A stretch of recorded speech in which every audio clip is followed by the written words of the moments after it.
خصوصی تلقین ہوئی صبر کی۔ پھر میں نے خاص طور پر سورہ حامیم السجدہ کی آیات آپ کو سنائی۔ اس میں مقام دعوت کا بیان ہے۔ جو شخص مقام دعوت پر فائز ہو جائے اس کے لیے اہم ترین چیز صبر ہے۔ فرمایا وما يلقاها الا الذين صبروا، یہ مقامات بلند انہی لوگوں کی رسائی ان تک ہو سکے گی جن میں صبر کا مادہ ہے۔ اور پھر میں نے وہ مشہور آیات، وہ تو میں سمجھتا ہوں کہ جس کا بھی کچھ دینی مزاج ہے یقیناً اسے یاد ہوں گی، سورہ بقرہ کی آیات، یا ایھا الذین آمنوا استعینوا بالصبر والصلاۃ، اے ایمان والو مدد حاصل کرو صبر سے اور نماز سے۔ اور اس میں آگے چل کر بات آئی ان اللہ مع الصابرین، اللہ تعالی صبر کرنے والوں کے ساتھ ہیں۔ اور پھر آگے چل کر وبشر الصابرین الذین اذا اصابتهم مصیبۃ قالوا انا للہ وانا الیہ راجعون، اے نبی بشارت دیجئے، خوشخبری دیجئے ان صبر کرنے والوں کو کہ جن پر جب بھی کوئی تکلیف یا مصیبت نازل ہوتی ہے تو کہتے ہیں کہ ہم اللہ ہی کے ہیں اور اللہ ہی کی طرف ہمیں لوٹ جانا ہے۔ یہ میں نے مشت نمونہ از خروارے جسے کہتے ہیں فارسی کہاوت میں، اس کے مطابق یہ چند آیات اس وقت آپ کے سامنے رکھی۔ اس سے آپ کو ایک ہلکا سا اندازہ ہو سکتا ہے کہ ہمارے دین میں صبر کا کیا مقام۔ اب سمجھنا یہ ہے کہ صبر کہتے کسے؟ صبر کا مفہوم ہے اپنے آپ کو تھامنا، روکنا، برداشت کرنا، تحمل کرنا، اور جو بھی اپنا ایک طے شدہ مقصد ہے کسی بھی مخالفت سے بددل ہوئے بغیر، کسی بھی تکلیف یا مصیبت سے ہراساں ہوئے بغیر اس کی طرف پیش قدمی کیے چلے جانا۔ نہ کوئی مخالفت ہراساں کر سکے، نہ کوئی تکلیف بددل کر سکے، نہ کوئی لالچ منحرف کر سکے، ان دونوں چیزوں سے کوئی تاثر لیے بغیر۔ دنیا میں ہمیشہ دو چیزیں ہوتی ہیں جو کسی شخص کو اس کے راستے سے ہٹانے کے لیے استعمال کی جاتی، ایک تشدد، تکلیف، ایذاء، ایک لالچ، ٹیمپٹیشن، کسی بھی طرح کی کوئی رشوت۔ یہ دو چیزیں ہیں کہ جو انسان کو ہٹا سکتی ہیں۔ ان دونوں چیزوں سے کوئی اثر لیے بغیر انسان نے جو راستہ بھی طے کیا ہے، یہ میری منزل ہے، ادھر مجھے جانا ہے، یہ میرا مقصد ہے جس کے لیے مجھے جد و جہد کرنی ہے، اپنے اس مقصد کے لیے پورے ثابت قدمی کے ساتھ اور پورے استقلال کے ساتھ اور پامردی کے ساتھ پیش قدمی کیے چلے جانا، یہ صبر ہے۔ اب میں اصل میں صبر کے مختلف مراحل کو، میں نے جو کل 3 منزلہ عمارت آپ کے سامنے رکھی تھی اسی کے حوالے سے بیان کروں گا، تاکہ وہ جو ایک نقشہ میں نے آپ سے عرض کیا تھا کہ ذہن نشین کر لیں، اور مجھے امید ہے کہ ذہن نشین ہو گیا ہوگا۔ آپ نے دیکھا کل کہ جہاد کے مختلف مراحل بھی اسی سے سمجھ میں آئے۔ آج آپ دیکھیں گے کہ صبر کے مختلف مراحل بھی اسی سے سمجھ میں آئیں گے۔ وہ گویا کہ ایک فریم آف ریفرنس ہے، وہ بات سامنے ہو تو ہر چیز جو ہے انشاءاللہ اپنی اپنی جگہ پر صحیح بیٹھتی چلی جائے گی۔ اس سے پہلے سورۃ العصر میں جو لفظ تواسی آیا ہے، یہ آپ سوچتے ہوں گے کبھی تواصو کہتے ہیں، کبھی تواسی کہتے ہیں، اس کی وجہ کیا ہے؟ اور یہاں کے ایک لوکل عربی اخبار نے اس پر کچھ مذاق بھی اڑایا ہے۔ ہمارے ساتھیوں نے جو اعلان کے لیے جو پروگرام شائع کیا اور جو ہینڈ بلز لگائے، اس میں تواصو بالحق اور تواصو بالصبر لکھ دیا۔ اب انہوں نے کہا کہ دیکھیے یہ لوگ کام تو بہت اچھا کر رہے ہیں، قرآن مجید کی دعوت کو عام کیا جائے، اس سے اونچا کام کیا ہے؟ لیکن قرآن مجید کی جو زبان ہے اس سے بھی تو شناسائی پیدا کرنی چاہیے۔ تو یہ دیکھیے کس قدر غلط عنوان انہوں نے دیے ہیں۔ تو واقعہ یہ کہ اس میں غلطی ہوئی ہے، انہوں نے یہ نہیں سوچا کہ یہ اصل میں اردو دان لوگ ہیں، محنت کر رہے ہیں، کوشش کر رہے ہیں، دعویٰ کہاں ہے ان کا کہ وہ عربی کے سب جو بھی یہاں کے کارکن ہیں انہیں تو کوئی عربی دانی کا دعویٰ نہیں ہے۔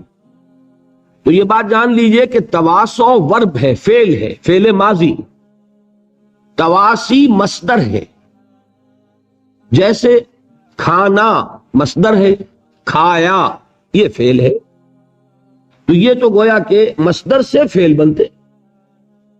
آنا مصدر ہے، آیا یہ فعل ہے، آئے گا یہ فعل مستقبل ہے، آتا ہے یہ فعل حال ہے۔ تو تواسو فعل ماضی ہے کہ وہ انہوں نے ایک دوسرے کو وصیت کی۔ اس سے جو مصدر بنتا ہے باب تفاعل میں وہ ہے تواسی۔ اور میں نے بات ایک عرض کی تھی اس روز کہ ہم تواسی بالحق پر گفتگو کر رہے تھے۔ عربی زبان میں کچھ ابواب کہلاتے ہیں، ایک ہی لفظ سے، جیسا کہ میں نے عرض کیا، ایک ہی مادے سے بے شمار الفاظ بنتے ہیں، تو مصدر بھی بہت سے بنتے ہیں۔ علم سے اعلام بھی ہے، تعلیم بھی ہے، تعلم بھی ہے، استعلام بھی ہے۔ اب یہ چار تو ہو گئے، ان میں باریک سا فرق ہوتا چلا جاتا ہے۔ اعلام کسی کو کچھ بتانا، تعلیم کسی کے ذہن میں کوئی چیز ہیمر کرنا، بار بار اس کو بتا کر تاکہ ذہن نشین ہو جائے۔ اعلام میں ایک مرتبہ بتا کر آپ فارغ، بس بتا دیا۔ تعلیم میں تو جیسا کہ آپ کو معلوم ہے ذہن نشین کرنا ہوتا ہے، بار بار بتا کر، بتکرار و اعادہ۔ اس میں کوئی دقت ہے تو اس کو سلجھا کر، یہ تعلیم ہے۔ تو تعلیم کا ترجمہ سلیس اردو میں کیا ہوگا؟ سکھانا۔ اعلام کا ترجمہ کیا ہوگا؟ بتانا۔ تعلیم کا ترجمہ ہوگا سکھانا۔ تعلم کے معنی سیکھنا، استعلام کے بارے میں دریافت کرنا۔ استعلام آپ کے معلوم ہوگا، مکتب الاستعلام یہاں پہ لکھے ہوتے ہیں، انفارمیشن آفس، انکوائری آفس، جہاں سے سوال کر کے کچھ بات معلوم کی جا سکے، وہ مکتب الاستعلام، جہاں سے علم حاصل کیا جا سکے، معلومات مہیا کی جا سکے۔ اس میں نوٹ کیجئے کہ اوصا یوسی عیسیٰ ان باب افعال ہے، وصیت کرنا۔ وصا یوسی توصیتن باب تفعیل ہے، بڑی تاکید کے ساتھ کوئی بات کسی کو سکھانا، بتانا۔ باب تفاعل میں تواسی جب آئے گا، اس میں دو معنی پیدا ہو جائیں گے۔ ایک مبالغہ، بہت زور شور کے ساتھ، شد و مت کے ساتھ، یہ میں نے اس روز عرض کیا تھا کہ وہ بڑے اہتمام سے، بڑے زور شور سے، بڑے شد و مت سے، اپنی پوری قوت کے ساتھ حق کی تلقین کرتے ہیں۔ تواصوا بالحق۔ دوسرا مفہوم اس میں ایک اور پیدا ہوتا ہے کہ وہ آپس میں ایک کام کرنا۔ آپ مجھے وصیت کریں، میں آپ کو وصیت کروں، آپ مجھے تلقین کریں صبر کی، میں آپ کو تلقین کروں صبر کی۔ اس سے ایک نتیجہ نکلتا ہے، اس کو سمجھ لیجئے، وہ نتیجہ جو میری کل کی گفتگو میں آخری بات آئی تھی کہ دین کے کام کرنے کے لیے ایک جماعت ضروری ہے۔ وہ جماعت ایسی ہو کہ وہ ایک دوسرے کو وصیت کر رہی ہے، اس لیے کہ یہ انسانی کمزوری ہے۔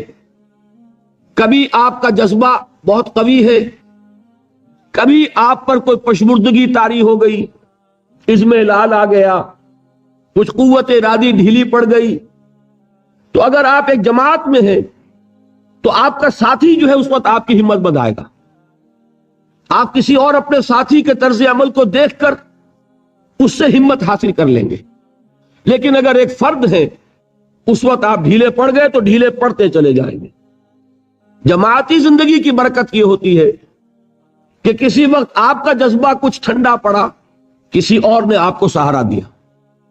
کسی وقت اس کا جذبہ ٹھنڈا پڑ رہا ہے تو آپ اس کے جذبے کے تقویت کا ذریعہ بن جاتے ہیں۔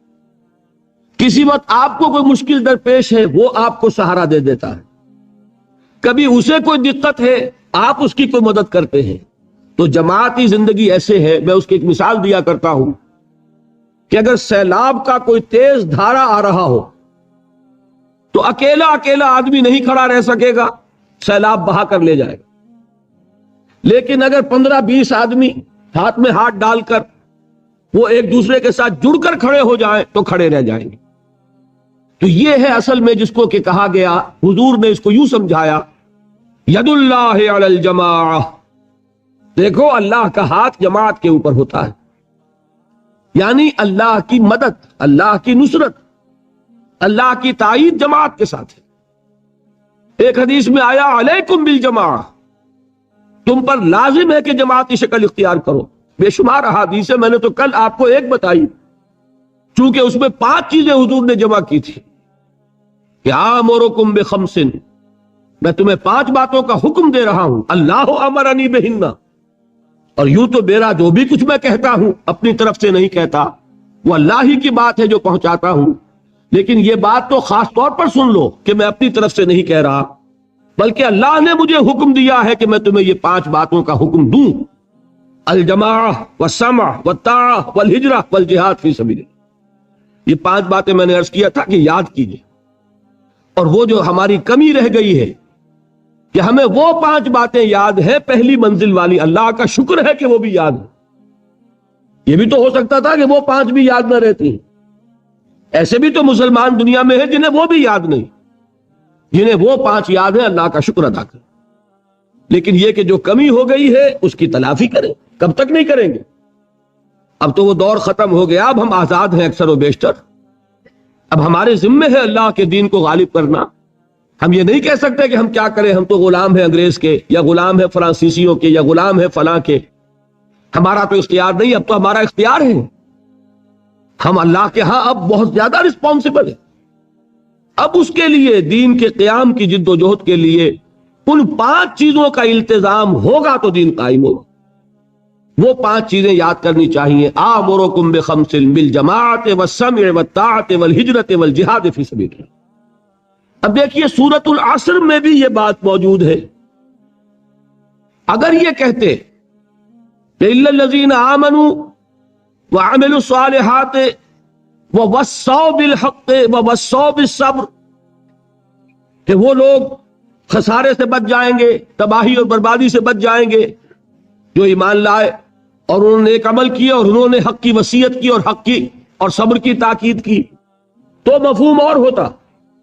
لیکن یہاں تواصو کا لفظ لائے، نہ اوسا نہ وسا، بلکہ تواصو باب تفاعل، جس میں 2 مفہوم پیدا ہو گئے. ایک انتہائی تاکید کے ساتھ ایک کام کو کرنا، مبالغے کے ساتھ کرنا، پوری امکانی استطاعت کو بروئے کار لا کر کرنا، اور دوسرے آپس میں بھی کرنا، ایک دوسرے کو صبر کی تاکید کرنا، ایک دوسرے کو تلقین کرنا، ایک دوسرے کی ہمت بندھانا، ایک دوسرے کے لیے سہارا بننا.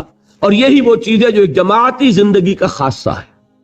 گویا کہ مسلمانوں کو اس راستے پر چلنے کے لیے جو سورۃ العصر سامنے ہمارے کھول رہی ہے، اس پر چلنے کے لیے ضرورت ہے ایک اجتماعی زندگی کی. اچھا، اب آئیے صبر کے مراحل اور صبر کے درجات. دیکھیے میں نے عرض کیا تھا کہ عمل کی پہلی منزل یا ہمارے دینی فرائض کی پہلی منزل کیا ہے؟ اسلام، اطاعت، تقوی، عبادت. خود اللہ کا بندہ بننا، خود اللہ کی اور اس کے رسول کی اطاعت کرنا. اگر ہم خود اللہ اور اس کے رسول کی اطاعت نہیں کرتے تو کسی کو کیا منہ لے کر کہے کہ تم اللہ کو مانو اور اللہ کے رسول کو مانو؟ وہ پلٹ کر ہم سے نہیں کہے گا کہ دامن کو ذرا دیکھ، ذرا بندے قبا دیکھ، مجھے کیا نیکی کی تلقین کرنے آئے ہو، ذرا اپنا دامن دیکھو. تو پہلے ضروری ہے جو شخص دوسری منزل کی طرف جانا چاہتا ہے، پہلے وہ پہلی منزل جو ہے اس کا تو اہتمام کرے، اللہ کا بندہ بنے، اللہ کی اطاعت کرے، رسول کی اطاعت کرے، اور اللہ کا کوئی حکم نہ توڑے، پوری طرح سرنڈر کرے. ادخلوا فی السلم کافہ، یہ میں کل بیان کر چکا ہوں کہ یہ اسلام یا یہ عبادت یا یہ تقوی جزوی نہیں ہو سکتا، کلی ہوگا، پوری زندگی میں ہوگا، ہمہ تن ہوگا، ہمہ وقت ہوگا، ہمہ وجوہ ہوگا. اب اس کے ساتھ ہی ہم نے جوڑا جہاد کو. اس کے لیے 3 جہاد کرنے پڑیں گے. ایک جہاد اپنے نفس سے، ایک جہاد شیطان سے جو نفس کو بھڑکاتا ہے، نفس میں پھونکے مارتا ہے، نفسانی خواہشات میں اشتعال پیدا کرتا ہے، برائیوں کو مزین کر کے پیش کرتا ہے. اور تیسرے بگڑے ہوئے معاشرے سے، وہ معاشرہ کہ جو آپ کو غلط راستے پر چلنے کے لیے دباؤ ڈالتا ہے. اگر ہجوم ایک طرف کو جا رہا ہو، جیسا کہ میں نے عرض کیا تھا، اس رخ پر چلنا بہت آسان، اس کے خلاف چلنا بہت مشکل. ہو سکتا ہے بہت زور لگا کر آپ 5 قدم آگے بڑھیں اور ایک ریلا آئے 10 قدم پیچھے لے جائے آپ کو. یہ ہوتا ہے. تو یہ جہاد کی تین ایسپیکٹس جو ہیں پہلی منزل کے جہاد کے، وہ ہم کل پڑھ چکے. اب یہاں صبر کا لفظ سمجھیے. 2 صبر ہوں گے تو یہ کام ہو سکے گا. علماء کرام نے اس کے لیے کیا اصطلاحات وضع کی؟ صبر علی الطاعہ اور صبر عن المعصیہ. جیسے اطاعت اور تقوی ایک ہی چیز کے 2 رخ ہیں. اللہ کا حکم ماننا اطاعت، اللہ کے حکم کو نہ توڑنا تقوی. اسی طرح صبر علی الطاعہ، اطاعت پر جم جانا، قائم ہو جانا، سہارنا، ناگوار چیزوں کو برداشت کرنا. بڑی سخت سردی پڑ رہی ہے، فجر کا وقت ہے، گرم پانی کا اہتمام نہیں ہے. اب اس وقت فجر کی نماز کے لیے اٹھنا، ٹھنڈا پانی اگر ہے تو وضو تو کرنا ہوگا. اس ٹھنڈے پانی سے وضو کرنا، اس وقت لحاف سے نکلنا ہی بہت مشکل. ٹھنڈے پانی سے وضو کرنا اور مصیبت. یہ جب تک انسان میں صبر کا مادہ نہ ہوگا ممکن ہی نہیں. اس کو کہیں گے صبر علی الطاعہ، اطاعت پر صبر کر. ناگواری محسوس ہو رہی ہے لیکن اس ناگواری کو برداشت کرتے ہوئے انسان اللہ کے حکم کے اوپر جمع رہے، اللہ کے حکم پر عمل کرے. یہ کیا ہے؟ یہ صبر ہے. اگر یہ صبر نہیں ہے تو ظاہر بات ہے کہ انسان اللہ کے اس حکم پر عمل نہیں کر سکے. اسی طریقے سے اب منفی رخ لیجئے. میں نے مثال دی تھی نا، ایک شخص رشوت پیش کر رہا ہے، آپ کہیں میجسٹریٹ ہیں یا کہیں آپ اور کسی ایسی پوزیشن میں ہیں کہ آپ اس کو کوئی ناجائز فائدہ پہنچا سکتے ہیں اور وہ آپ کو رشوت پیش کر رہا ہے. مال وہ چیز ہے جو نفس کو محبوب ہے. نفس جو ہے وہ آپ کو پٹی پڑھا رہا ہے کہ لو اس کو قبول کر لو. اس وقت اگر آپ اپنے آپ کو تھامیں گے نہیں، روکیں گے نہیں، تو کیسے آپ کر سکیں گے اس ٹیمپٹیشن کا مقابلہ؟ یہ ہوگا صبر عن المعصیہ، معصیت سے اپنے آپ کو روکنا اور صبر کرنا. دیکھیے اس کی کتنی اعلیٰ مثال ہے سورہ یوسف میں. حضرت یوسف علیہ الصلوۃ والسلام جوان ہے، نہایت حسین ہے. پھر وہ عورت جو ہے امراۃ العزیز، اتنے بڑے سرکاری افسر کی بیوی، وہ گناہ کی دعوت دے رہی ہے. اس وقت اپنے آپ کو تھامنا.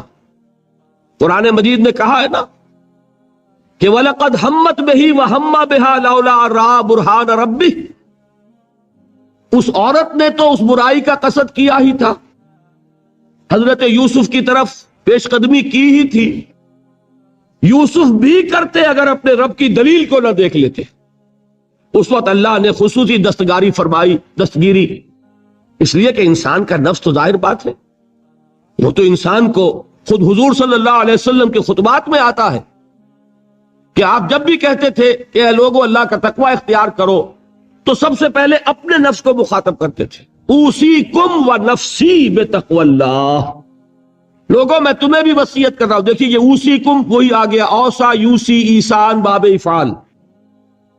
اوصیکم ونفسی بتقوی اللہ. لوگوں میں تمہیں بھی وصیت کر رہا ہوں اور اپنے نفس کو بھی وصیت کرتا ہوں کہ وہ اللہ کا تقوی اختیار کرے. تو یہ نفس کو تھامنا، روکنا ان چیزوں سے جو اسے مرغوب ہے، یہ ہے صبر عن المعصیہ. اور جو حکم دیا جا رہا ہے اس پر عمل پیرا ہونے میں جو ناگوار صورت پیش آ رہی ہے، نفس تو چاہ رہا ہے سو، ادھر معلوم ہے کہ اذان ہو چکی ہے، فجر کی جماعت کا وقت ہے، وہ کشمکش ہو رہی ہے. اس وقت جو ہے نفس کے اس تقاضے کو پیچھے ڈال کر اور اللہ کے حکم پر کاربند ہونا، یہ کیا ہے؟ صبر علی الطاعہ، اطاعت پر صبر، معصیت سے صبر، ایک مثبت صبر، ایک منفی صبر، یہ دو صبر ہوں گے تو پہلی منزل سر ہوگی۔ بات سمجھ میں آ گئی؟ اب آئیے دوسری منزل۔ دوسری منزل کیا تھی؟ یاد کیجئے، دعوت، تبلیغ، تلقین، نصیحت، دوسروں کو کہنا، اسی میں امر بالمعروف نہی عن المنکر۔ اب یہاں کیا ہوگا؟ اس میں میں چاہتا ہوں کہ ذرا ایک آیت کے حوالے سے، میں نے کل کہا تھا نا کہ وہ 3 باتیں میں یہاں چھوڑ رہا ہوں، وہ 3 باتیں آج سمجھ لیں۔ وہ 3 باتیں ہیں سورہ نحل کی ایک آیت کے حوالے سے، اتنی چھوٹی وہ ہے کہ وہ آپ کو یاد ہو جائے گی۔ ادعو الی سبیل ربک بالحکمت والموعظۃ الحسنۃ وجادلہم باللتی ہی احسن۔ بلاؤ اپنے رب کے راستے کی طرف، دعوت دو اپنے رب کے راستے کی طرف 3 چیزوں کے ذریعے۔ پہلی چیز بالحکمہ، حکمت کے ساتھ، دانائی کے ساتھ، دلیل کے ساتھ، برہان کے ساتھ۔ دوسری چیز موعظہ حسنہ، اچھی نصیحت، خوشنما نصیحت۔ اور تیسری چیز وجادلہم باللتی احسن، جدال حسنہ، جھگڑا، مجادلہ، مناظرہ، لیکن وہ بھی خوبصورتی کے ساتھ۔ اب ان 3 چیزوں کی اہمیت کو سمجھیے۔ بدقسمتی سے ہمارے ہاں یہ جو 3 لیولز ہیں دعوت کے، ہم ان کو بھول گئے، اور ان میں سے ہر ایک کی جو اہمیت ہے وہ ہمارے سامنے نہیں ہے۔ یہ تو میں مانتا ہوں کہ یہ صرف نبی کی ذات ہوتی ہے جو اتنی جامع ہوتی ہے کہ وہ 3 لیول پر بیک وقت کام کرتے ہیں، اور غیر نبی سے آپ اس کی توقع نہیں کر سکتے۔ شخصیتوں کے اندر جو محدود اوصاف ہوتے ہیں وہ کسی ایک لیول پر بھی کام کر لے تو بہت بڑی بات ہے۔ 3 لیول پر کام کرنا جو ہے وہ تو جیسا کہ میں نے عرض کیا وہ انبیاء کے لیے تو ہوتا ہے۔ وہ 3 لیول کیا ہے؟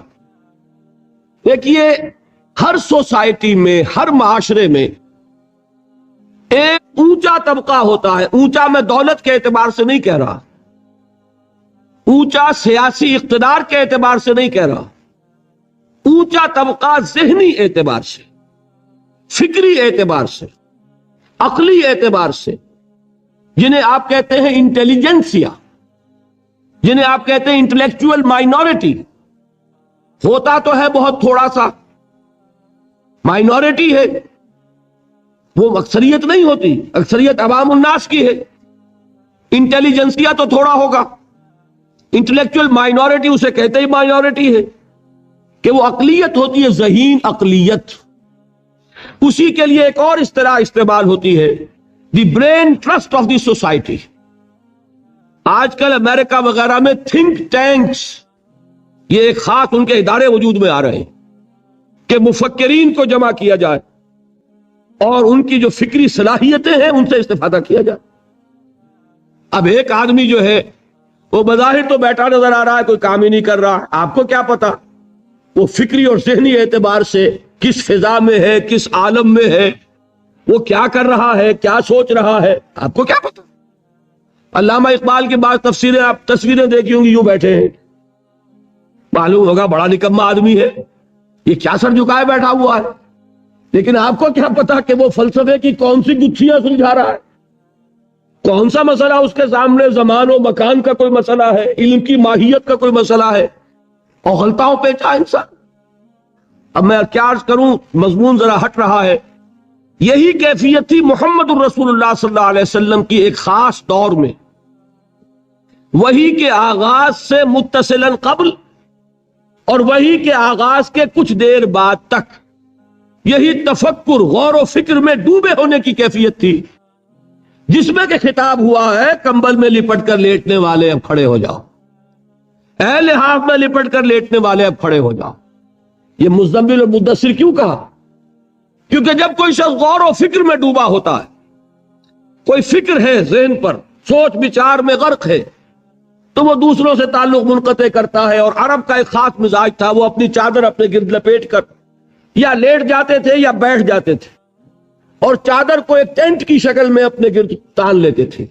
اب بھی ہمارے ہاں خود پاکستان میں پٹھانوں میں اس کا رواج موجود ہے، چادر کا جو وہ استعمال کرتے ہیں، اس کے بہت سے استعمالات ہوتے ہیں، جو کندھے پر چادر پڑی ہوتی ہے ان میں سے ایک یہ بھی ہے، اس کو اپنے گرد لپیٹا اور دنیا سے منقطع کر لیا۔ یہ کیفیت حضور کی رہی ہے، اسی کے لیے تو غار حرا میں جا کر آپ وہاں پر جو کرتے تھے، کیا کرتے تھے؟ ظاہر بات ہے کہ آپ کسی نبی کے امتی تو تھے نہیں کہ اس کے طریقے پر عبادت کرتے۔ اگر آپ نصارہ میں پیدا ہوتے تو حضرت مسیح کے بتائے ہوئے طریقے پر عبادت کرتے، اگر آپ یہود میں پیدا ہوئے ہوتے تو ان کی شریعت کے مطابق عبادت کرتے۔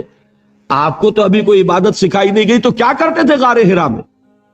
یہ ہمارے محدثین کرام نے اس کے لیے یہ الفاظ تجویز کیے ہیں کہ کان صفت و تعبدہ فی غار حرا التفکر والاعتبار، غار حرا میں آپ غور و فکر، سوچ بچار کیا۔ یہ سوچ بچار میں اس طریقے سے اپنے آپ کو لگائے ہوئے ہونے کی کیفیت تھی جس میں آیا یا ایھا المزمل قم، یا ایھا المدثر قم، اے لحاف میں لپٹ کر لیٹنے والے اب کھڑے ہو جائیے۔ لیکن یہ کھڑا ہونا کون سا ہے؟ رات کا کھڑا ہونا، قم اللیل الا قلیلا نصفہ او انقص منہ قلیلا۔ اور مدثر میں یا ایھا المدثر قم، یہ کھڑا ہونا کون سا ہے؟ قم فانذر، یہ دن کا ہے۔ اب آپ خبردار کیجئے، دعوت دیجئے، اپنے رب کی تکبیر کیجئے۔ تو یہ در حقیقت دو حکم جو دیے گئے وہ اسی کیفیت میں۔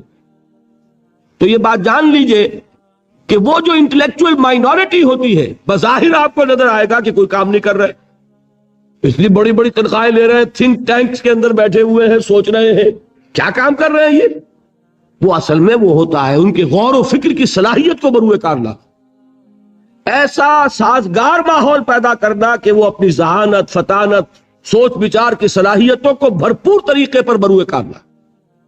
بہرحال یہ ہے وہ انٹلیکچوئل مائنورٹی، اس کی اہمیت کیا ہے وہ بھی جان لیں۔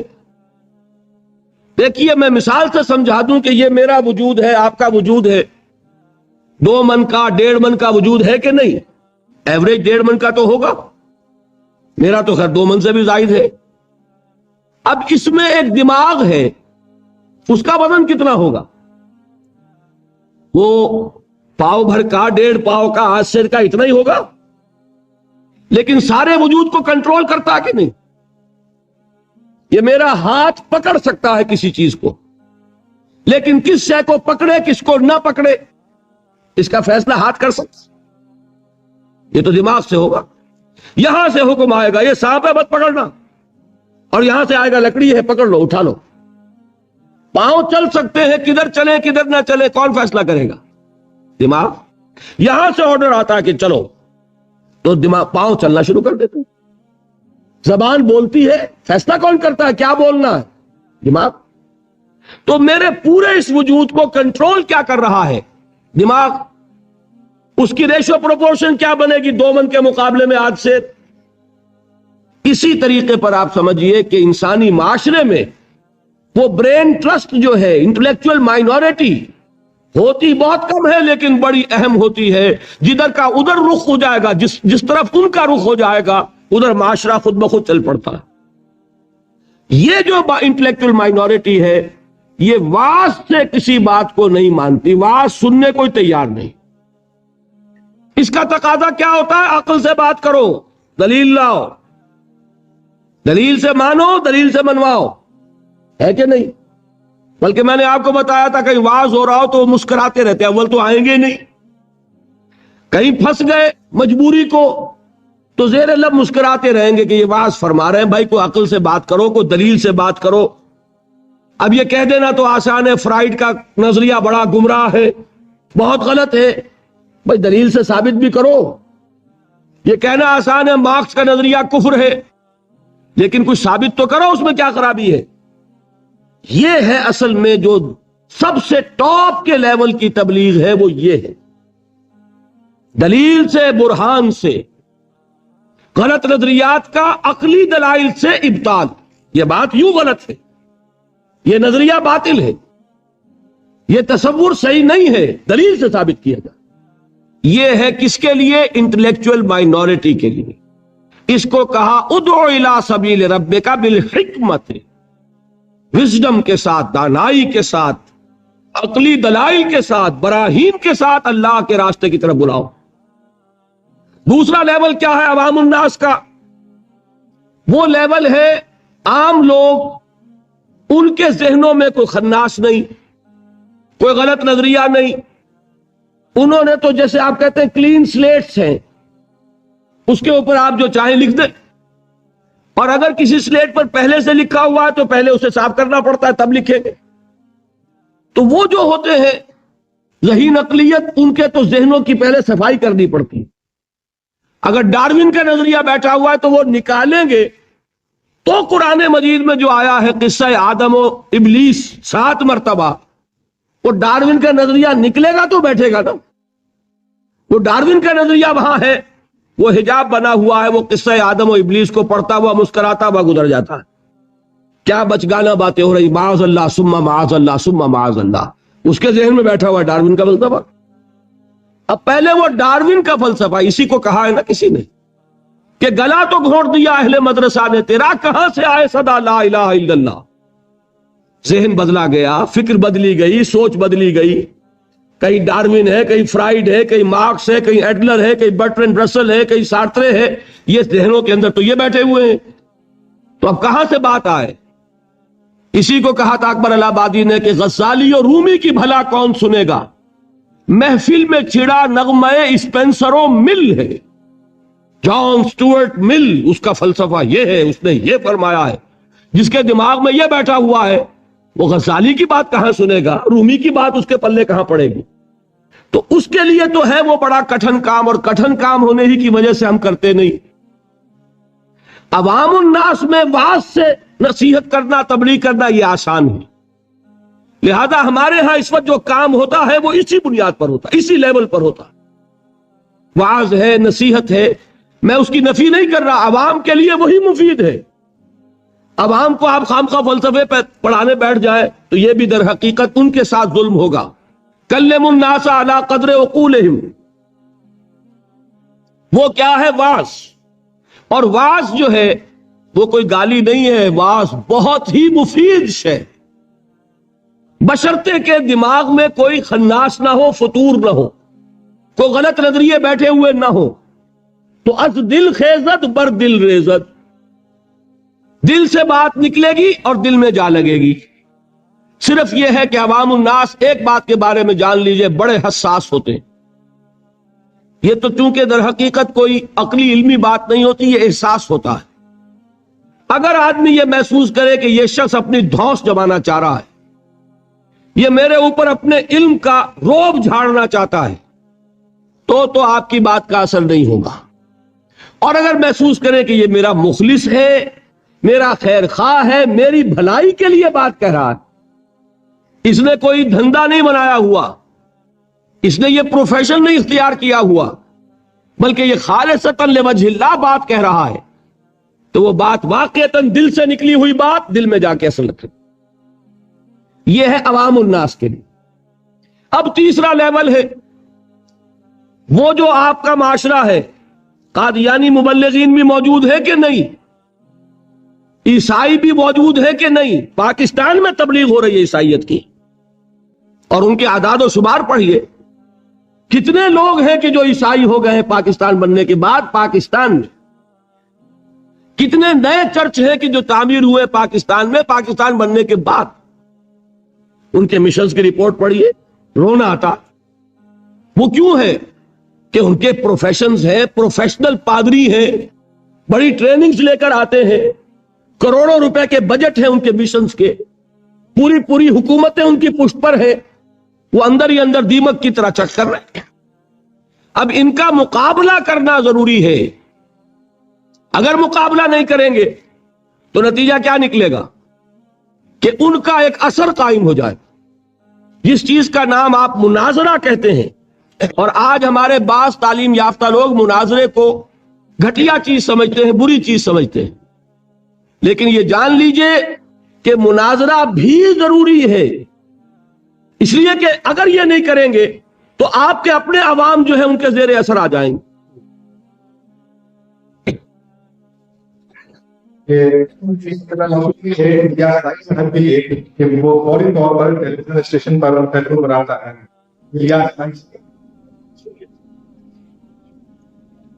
مجھے یہ یاد نہیں ہے کہ میں نے یہاں ذکر کیا یا نہیں کیا، بہرحال اگر کیا ہے تو دوبارہ کر رہا ہوں.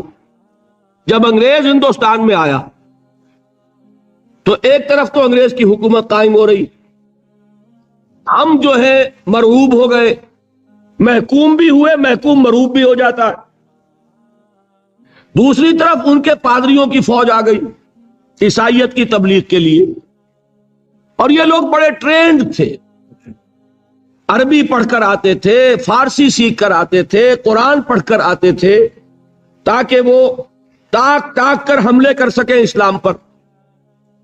اب ہمارے علماء کی اس اعتبار سے ٹریننگ نہیں تھی، وہ تو ہر کام کے لیے ایک ٹریننگ ہوتی ہے نا. اب انہیں تو چونکہ مسلمان ملک تھا، فتویٰ دینا ان کا کام تھا، کیا چیز ضروری ہے، کیا حرام ہے، کیا جائز ہے، کیا ناجائز ہے. کبھی کسی عیسائی سے مناظرے کا موقع ہی پیش نہیں آیا تھا. نتیجہ یہ نکلا کہ ایک پادری فینڈر تھا جرمن، کلکتے سے چلا دلی تک پہنچ گیا، اور جس شہر میں گیا اس نے علماء کو چیلنج کیا کہ مجھ سے مناظرہ کرو، اور ہر شہر میں جس نے بھی مقابلہ کیا، مناظرہ کیا، اس نے شکست کھائی اس سے. پھر وہ جامع مسجد دہلی کی سیڑھیوں پر کھڑے ہو کر اعلان کرتا ہے کہ میں کلکتے سے چل کر یہاں تک آ گیا ہوں اور کوئی مسلمان عالم میرا مقابلہ نہیں کر سکا. میں آج جامع مسجد دہلی کی سیڑھیوں سے چیلنج دے رہا ہوں پورے ہندوستان کے علماء کو کہ کوئی شخص مجھ سے مناظرہ کر لے. اب آپ سوچئے اس کو، اگر اس وقت کوئی اس کے مقابلے میں نہ آتا تو آپ کے عوام کے اوپر کیا اثر قائم ہوتا؟ ایک طرف انگریز حاکم ہے، ہم محکوم ہیں، اس کی تہذیب سے ویسے ہی مرعوب ہو گئے، دوسری طرف یہ کہ ہمارے علماء بھی مار کھا گئے، تو عوام میں جس پر جنگل کی آگ کی طرح عیسائیت پھیلتی اس کا آپ تصور نہیں کر سکتے.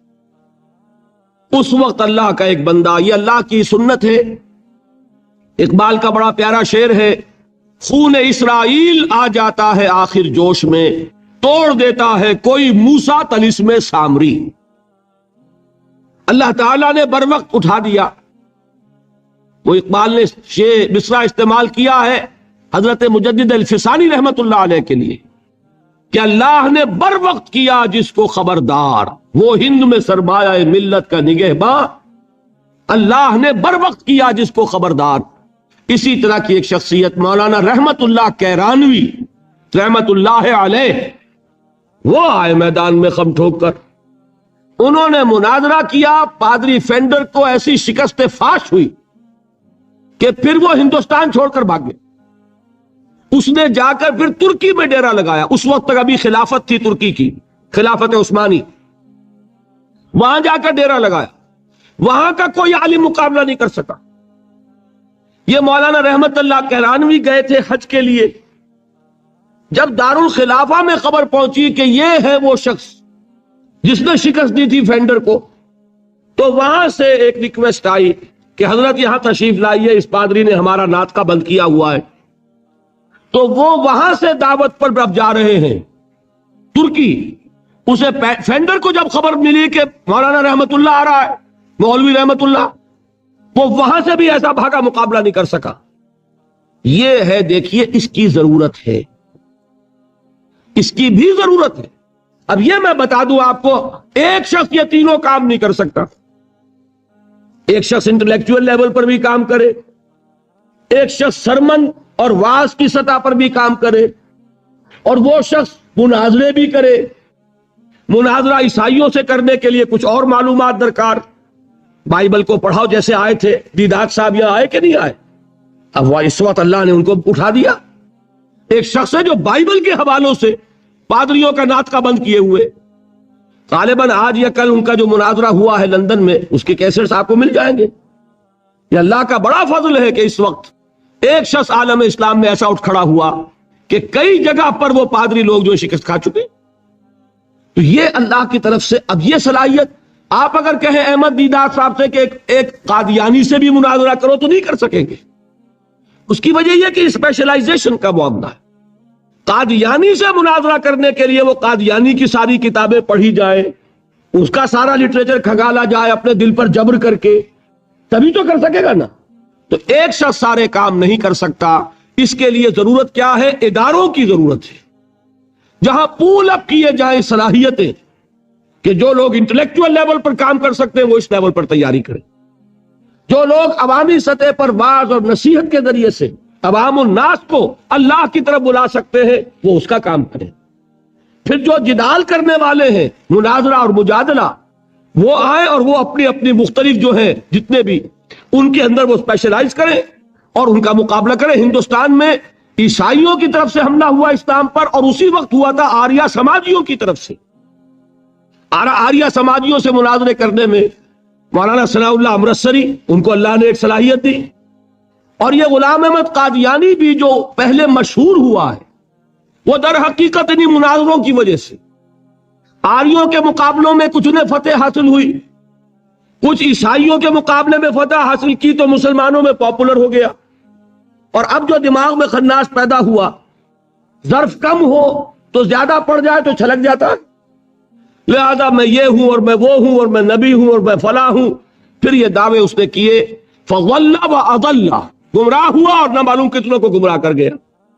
لیکن اپنی جگہ یہ بات سمجھ لیجئے کہ دعوت کے یہ تینوں لیول ضروری ہیں. ادعو الی سبیل ربک بالحکمت والموعظۃ الحسنۃ وجادلھم بالتی احسن. یہ تین چیزیں نوٹ کر لیجئے. جیسے پہلی سطح پر تین جہاد تھے, نفس سے جہاد, شیطان سے مقابلہ اور بگڑے ہوئے معاشرے کے غلط دباؤ کا مقابلہ. وہاں صبر کیا تھا؟ صبر عن المعصیہ, صبر علی الطاعہ. اب یہاں کون سا صبر درکار ہے؟ جو شخص یہ کام کرے گا اسے اپنے کیریئر کا صبر کرنا پڑے گا. ایک شخص میں ذہانت ہے, صلاحیت ہے, وہ کوئی بہت ہی نفع بخش کیریئر جو ہے اس نے اڈاپٹ کیا ہوا ہے, ڈاکٹر ہے, انجینئر ہے, اس میں اسے بڑی اونچی تنخواہیں مل رہی ہیں, بڑی اعلیٰ پریکٹس چل رہی ہے, لیکن وہی صلاحیت اب ادھر لگائے گا, ظاہر بات ہے وہ بساط طے ہوگی, اس میں کمی آئے گی. یہ کیسے ہو سکے گا اگر صبر نہ ہو؟ اگر انسان صبر نہ کر سکے, اگر انسان قربانی نہ دے سکے اپنے کیریئر کی, اپنے مفادات کی, اپنے شاندار مستقبل کی. وہی نوجوان, دیکھیے ہمیں شرم آنی چاہیے اور گردنیں ہمیں جھکا لینی چاہیے. قادیانیوں میں کتنے نوجوان ہیں جو اپنی زندگیاں جو ہے وقف کر دیتے, وہ زندگیاں وقف کرتے ہیں, انہیں ٹریننگ ملتی ہے, پھر وہ میدان میں آتے ہیں. عام آدمی کیسے کام کر لے گا؟ آپ سوچئے کہ آپ اپنے بچوں کو اس کام کے لیے وقف کرنے کے لیے تیار ہوں گے؟ ہم ذرا بھی کوئی کھاتا پیتا انسان ہو, ذرا سی بھی اس کی کوئی حیثیت ہو, وہ کبھی سوچنے کو بھی تیار نہیں ہوگا. بھائی چندہ لے لو, اللہ اللہ خیر صلی اللہ, جان چھوڑو. ہم اپنی اولاد کو اس کام کے لیے نہیں دے سکتے. یہ ہے ہمارا حال, اور یہی وجہ ہے کہ وہ دین حق جو ہے پامال ہے. آج ہی کوئی صاحب کہہ رہے تھے قادیانیت افریقہ میں بہت پھیل رہی ہے. کیوں پھیل رہی ہے؟ باطل جو ہے عیسائیت پاکستان میں پھیل رہی ہے. کیوں پھیل رہی ہے؟ آخر حکومتیں ہیں, پیسے خرچ کرتی ہیں, ان کے پادری سر ترین ممالک کے رہنے والے لوگ گرم ترین ممالک میں آ کے زندگیاں گزارتے ہیں کہ نہیں گزارتے؟ آج تو پھر بھی ایئر کنڈیشنز ہیں ان کے لیے, لیکن ایک زمانہ وہ بھی تو تھا جبکہ وہ جیکب آباد میں اور کہاں پنجاب کے تھل کے صحراؤں میں وہ لوگ گئے ہیں, اس وقت ایئر کنڈیشن بھی نہیں تھے. انہوں نے وہاں جا کر کام کیے ہیں, ان گرمیوں کو جھیلا ہے. تو کام تو کرنے سے ہوتا ہے, صبر کا مادہ نہیں ہوگا تو آپ کام نہیں کر سکیں گے. اور اسی کا ایک دوسرا رخ ہے, جب آپ دعوت حق کے لیے کھڑے ہوں گے پہلا قدم کیا آتا ہے؟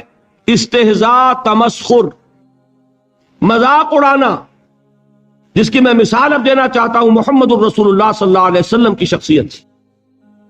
دیکھیے ہم کیا اور ہماری بساط کیا، ہم کیا مبلغ ہوں گے، کیا داعی ہوں گے، ہمارے اپنے دامن پر داغ ہوتے ہیں، لیکن یہ کہ محمد الرسول اللہ کے دامن پر کوئی داغ تھا؟ ان کو تو سارے مکے والے الصادق الامین کہتے تھے، نہایت محبوب شخصیت تھے، ان کے لیے تو جا صادق جا الامین یہ الفاظ سننے میں آتے تھے، آنکھوں کا تارا۔ لیکن جب آپ نے دعوت اب شروع کی، اب قرآن مجید میں دیکھیے، کسی نے کہا مجنون ہو گئے، دماغ خراب ہو گیا، پاگل ہو گئے، اجی شاعر ہیں، کچھ شعر جوڑ لیتے ہیں، ہم پر دھوس جماتے ہیں۔ کسی نے کہا ساحر ہے، کچھ جادو سیکھ لیا ہے، یہاں تک کہ ایسے بدبخت بھی پیدا ہوئے، قرآن میں ہے ساحر کذاب، سحر کرنے والا جادوگر نہایت جھوٹا۔ یہ الفاظ کہے جا رہے ہیں کس کی شان میں؟ محمد الرسول اللہ صلی اللہ علیہ وسلم۔ قرآن میں نقل کیا گیا، یا ایھا الذی نزل علیہ الذکر انک لمجنون۔ کبھی آپ نے اس کا ترجمہ سوچا؟ ہے وہ شخص، دیکھیے تصور کیجئے، حضور جا رہے ہیں، تشریف لے جا رہے ہیں، کسی دعوت میں ہے، تبلیغ میں، یا ویسے ہی تشریف لے جا رہے ہیں، اور کوئی ایک جمگھٹا ہے لوگوں کا، ادھر سے فقرہ آتا ہے، تیر کی طرح لگتا ہے دل میں جا کر محمد کے صلی اللہ علیہ وسلم۔ اے وہ شخص جس کا یہ خیال ہے کہ اس پر کوئی ذکر نازل ہو رہا ہے، ہمارے خیال میں تو تمہارا دماغ خراب ہو گیا۔ یا ایھا الذی نزل علیہ الذکر انک لمجنون، کہا کہ نہیں کہا؟ اور یہ نہ سمجھیے کہ حضور صلی اللہ علیہ وسلم کے قلب مبارک کو تکلیف نہیں ہوتی تھی۔ میں قرآن سے ثابت کروں گا، میں کہیں کوئی کہانیاں بیان نہیں کرنا چاہتا۔ قرآن نے کہا ہے وَلَقَدْ نَعْلَمُ أَنَّكَ يَضِيقُ صَدْرُكَ بِمَا يَقُولُونَ، اے نبی ہمیں خوب معلوم ہے صلی اللہ علیہ وسلم کہ جو کچھ یہ لوگ کہہ رہے ہیں اس سے آپ کا سینہ بھجتا ہے، یہ جو گھٹن ہوتی ہے، صدمہ ہوتا ہے۔ انکا یضیق صدرک بما یقولون، ہمیں خوب معلوم ہے کہ جو کچھ یہ باتیں آپ کو سننی پڑ رہی ہیں، یہ کڑوی کسیلی باتیں، یہ جو فقرے چست ہو رہے ہیں، استہزاء ہو رہا ہے، تمسخر ہو رہا ہے۔ سورہ ہجر میں ہے، ایک جگہ کھڑے ہوئے لوگ قرآن کا مذاق اڑا رہے ہیں، بھائی فلاں آیت تم لے جانا، فلاں آیت میری ہوگی، اس کے ٹکڑے کر رہے ہیں، اس کے ٹکڑے حصے بکھرے کر کے قیمہ بنا کر ان آیات کا تمسخر اڑا رہے ہیں۔ ایک جگہ قرآن مجیدی میں مذکور ہے کہ فرشتوں کا مذاق اڑ رہا ہے، بھائی یہ دیکھو محمد نے کہا ہے صلی اللہ علیہ وسلم کہ جہنم پر تو کل 19 فرشتے ہیں، علیہا 19 قرآن میں آیت نازل ہوئی۔ ایک پہلوان کہتا بھائی 10 کو تو میں سنبھال لوں گا، باقی 9 کا تم انتظار کر لو۔ یہ باتیں آ رہی ہیں حضور کے کانوں میں، کلام الہی کے ساتھ کیا سلوک ہو رہا ہے، مجھ پر کیا فقرے چست کیے جا رہے ہیں، مجھ پر جس طریقے سے استہزاء اور تمسخر کا رویہ اختیار کیا گیا ہے، دل بھج رہا ہے، دل میں صدمہ ہے۔ دیکھیے سورہ نون ہے، اور میرے نزدیک یہ دوسری وحی ہے جو حضور پر نازل ہوئی ہے، اس کی ابتدائی آیات، نون والقلم وما یسطرون ما انت بنعمت ربک بمجنون وان لک لاجرا غیر ممنون وانک لعلی خلق عظیم فستبصر ویبصرون بأیکم المفتون ان ربک هو یعلم بمن ضل عن سبیلہ وهو اعلم بالمہتدین۔ نون، قسم ہے قلم کی اور جو کچھ یہ لکھتے ہیں۔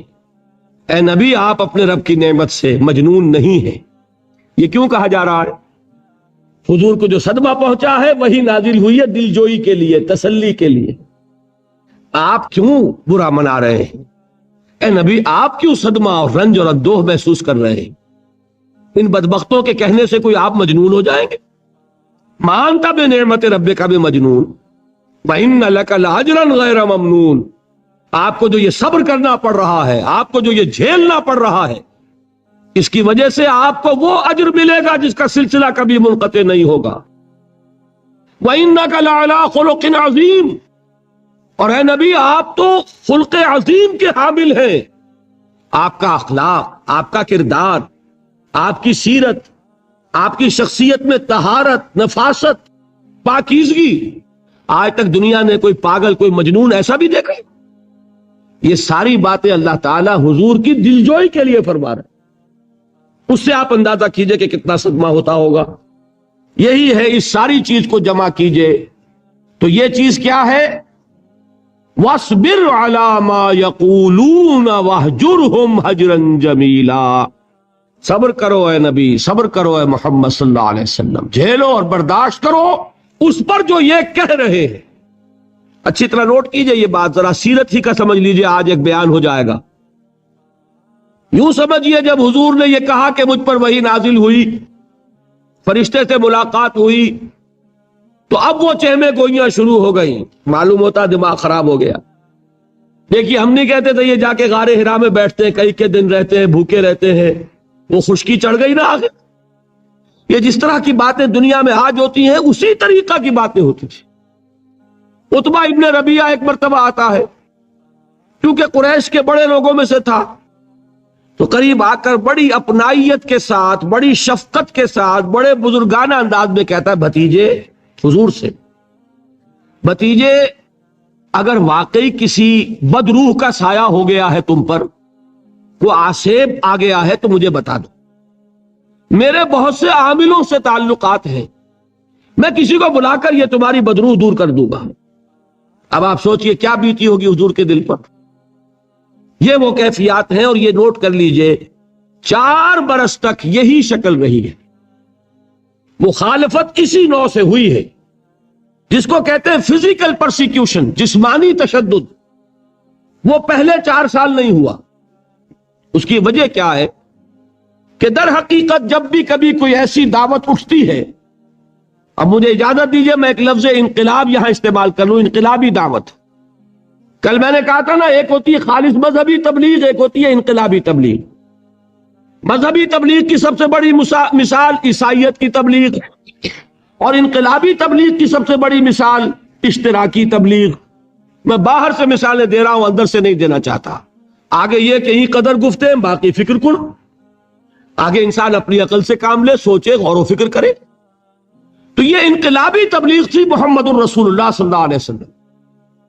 اور انقلابی تبلیغ کے اندر یہ بات جان لیجئے کہ پہلا رد عمل جو ہوتا ہے معاشرے کا، وہ یہ ہوتا ہے کہ کوئی ایسی بات گھبرانے کی نہیں ہے، ایک آدمی کا دماغ خراب ہو گیا ہے اور کچھ سر پھرے قسم کے چند نوجوان اس کے ساتھ ہیں، ایسی کیا بات ہے گھبرانے کی؟ مشت خاک ہے، بس ان کو چٹکیوں میں اڑاؤ۔ جو چٹکیوں میں اڑانا کہلاتا ہے نا، اسی کو قرآن مجید میں ایک اور جگہ کہا گیا ہے، یریدون لیطفئوا نور اللہ بافواہہم، یہ چاہتے ہیں کہ اللہ کے نور کو اپنے منہ سے بجھا دیں، پھونکے مار کے ہی بس۔ تو پہلا رد عمل جو ہوتا ہے ایک نظام کا، ایک کسی انقلابی دعوت کے خلاف، وہ رد عمل ہوتا ہے استہزاء، تمسخر، مذاق کرو، ان کو جس کو آپ انگریزی میں کہتے ہیں ڈی مورلائز کر دو، ان کی ہمتیں جو ہے وہ ٹوٹ جائیں، ان کو اس طریقے سے، اسی کا نام ہے آج کل کی اصطلاح میں کیریکٹر اسیسینیشن۔ ان کی شخصیتیں جو ہیں ان کو داغدار کر دو، ان کا اعتبار ختم کر دو، ان کا استہزاء کرو، تمسخر کرو۔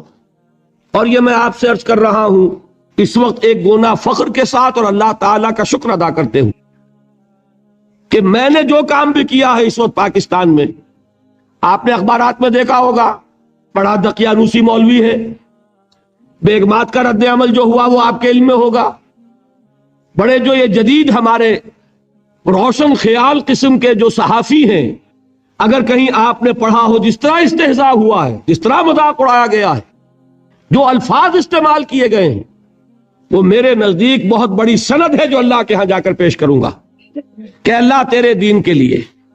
میں نے اپنے گھر سے کوئی بات نہیں کہی، میں نے جو بات کہی وہ جو شریعت محمدی کی بات ہے وہ کہی۔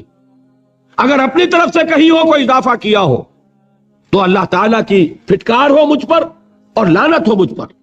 لیکن اگر میں نے وہی کچھ کہا جو شریعت محمدی کا تقاضا ہے اور قرآن اور سنت کی بات ہے، تو پھر اگر مجھے کسی نے پاگل کہا اور کسی نے دقیانوسی کہا اور کسی نے اور فقرہ چست کیا تو میں اس کے لیے، میں تو سمجھتا ہوں میرے لیے وہ سند ہے جو اللہ تعالیٰ کے ہاں میں جا کر پیش کروں. اور یہ جان لیجئے کہ وہی بات ہوتی ہے ہمیشہ، ہسٹری ریپیٹس اٹسیلف. وہ بات کریں گے جو حضور نے کی تھی، وہی رد عمل سامنے آئے گا جو اس وقت آیا. اس لیے کہ یہ تو جو انسانی مزاج ہے وہ نہیں بدلا، معاشرے کا انداز نہیں بدلا، وہ جو کام ہوگا اس کا رد عمل ابتدائی وہی ہوگا. اور اس میں در حقیقت امتحان ہوتا ہے صبر کا. کیا دل شکستہ ہو کر بیٹھ رہے گا انسان؟ ہمت جواب دے جائے گی، کمر ٹوٹ جائے گی، قوت ارادی اور عزیمت جو ہے مزمحل ہو جائے گی، پھونکوں سے چراغ بجھ جائے گا. یہ جو میں نے آیت آپ کو سنائی تھی اس کا بڑی خوبصورت کے ساتھ ترجمہ کیا ہے مولانا ظفر علی خان نے کہ نور خدا ہے کفر کی حرکت پہ خندہ زن، پھونکوں سے یہ چراغ بجھایا نہ جائے گا. یریدون لیطفئوا نور اللہ بافواہہم واللہ متم نورہ ولو کرہ الکافرون. یہ چاہتے ہیں کہ اپنے منہ کی پھونکوں سے اللہ کے نور کو بجھا دیں، حالانکہ اللہ تعالیٰ تو اپنے نور کا اتمام فرما کر رہے گا، خواہ ان کافروں کو کتنا ہی ناگوار ہو. اس کی ترجمانی ہے نور خدا ہے کفر کی حرکت پہ خندہ زن، پھونکوں سے یہ چراغ بجھایا نہ جائے. بہرحال اس مرحلے پر میں نے آپ کو 2 صبر بتائے. صبر کس چیز سے؟ اپنا کیریئر دنیاوی جو بھی آپ حاصل کر سکتے تھے. ذہین آدمی ذہانت لگائے گا تو دین کی دعوت دے گا ایٹ دی انٹلیکچوئل لیول. اور یہ بات جان لیجئے کہ یہ چیز دنیا میں کسی کمائی کا ذریعہ نہیں بن سکتی، اسے قربانی دینی پڑے گی کیریئر کی، اپنے مفادات کی، تب کام کر سکے. عام آدمی وقت لگائے گا، صلاحیتیں صرف کرے گا، اپنی وہی اس وقت سے اور توانائی سے پیسہ بنا سکتا تھا. آج کل تو آپ کو معلوم ہے کہ بڑی سادی ہو گئی ہے یہ حساب کتاب کی بات، بہت سادہ. ایک انسکلڈ لیبرر کا 1 گھنٹہ برابر ہے اتنے روپے کے، ایک سکلڈ لیبرر کا 1 گھنٹہ برابر ہے اتنے روپے کے. تو ہر چیز کاؤنٹ کر سکتے ہیں، میئر کر سکتے ہیں. جو شخص 1 گھنٹہ لگا رہا ہے اس نے کوئی پیسہ خرچ کیا ہے نا، اسی وقت کو لگا کر وہ پیسہ بناتا، اسی ذہانت اور صلاحیت سے وہ کوئی کمائی کرتا. ادھر لگایا تو وہ جو کمی ہو رہی ہے اس کو برداشت کرنا، اس کو جھیلنا اور خوش دلی سے برداشت کرنا، یہ سمجھنا کہ در حقیقت یہ سب کچھ کیا ہے کہ اللہ تعالیٰ کے ہاں اس کا اجر و ثواب ملے گا. یہ صبر کا ایک رخ. اور استہزاء ہو، تمسخر ہو، مذاق اڑے، فقرے چست ہو، دقیانوسی کہا جائے، ریئیکشنری کہا جائے، یہ بڑے ریئیکشنری ہے، یہ بڑے پچھلے زمانے کے لوگ ہیں، اگلے وقتوں کے ہیں یہ لوگ، انہیں کچھ نہ کہو. جو کہا جائے سنو. وَاصْبِرْ عَلَى مَا يَقُولُونَ وَاهْجُرْهُمْ هَجْرًا جَمِيلًا. اور صبر کیجئے محمد صلی اللہ علیہ وسلم. دیکھیے کوئی پہلو ایسا نہیں ہے جس میں ہمیں ہدایت قرآن مجید سے اور سیرت محمد صلی اللہ علیہ وسلم سے مل نہ جائے. اگر اللہ تعالیٰ مقام دعوت پر فائز ہونے کی توفیق عطا فرما دے تو جو مرحلے پیش آئیں گے وہ آپ کو نظر آ جائیں گے سیرت محمدی میں صلی اللہ علیہ وسلم. اور اس وقت حضور سے جو کہا گیا اس سے آپ کے دل پر بھی، اس کے زخمی جو آپ کا دل ہے، آپ کے احساسات ہیں، اس پر مرہم رکھا جائے گا. وَلَقَدْ نَعْلَمُ أَنَّكَ يَضِيقُ صَدْرُكَ بِمَا يَقُولُونَ. ہمیں خوب معلوم ہے کہ جو کچھ آج تمہیں سننا پڑ رہا ہے اس سے تمہارا سینہ بھجتا ہے، تمہیں رنج اور صدمہ ہوتا ہے. لیکن وَاصْبِرْ عَلَى مَا يَقُولُونَ، جو کچھ یہ کہہ رہے ہیں اس پر صبر کیجئے، اس کو جھیلیے اور برداشت کیجئے. اچھا، اس مرحلے پر صبر کی ایک تیسری شکل ہے، اس کو بھی سمجھ لیجئے. وہ صبر ہے جو میں نے سورہ حامیم السجدہ کے حوالے سے آپ کے سامنے رکھا ہے. مقام دعوت پر جو شخص فائز ہو گیا ہو اس کے لیے یہ صبر لازم ہے کہ لوگ گالیاں دیں وہ دعائیں دیں، لوگ پتھراؤ کریں وہ پھول پیش کرے. اگر نہیں کرے گا دعوت نہیں آگے بڑھے گی. اچھی طرح سمجھ لیں، یہ جو قانون ہے السن بالسن والعین بالعین، آنکھ کا بدلہ آنکھ اور دانت کے بدلے دانت اور کان کے بدلے کان، یہ قانون ہے شریعت کا. یہ قانون مقام دعوت پر نہیں چلتا. مقام دعوت کا قانون اور ہے، جھیلو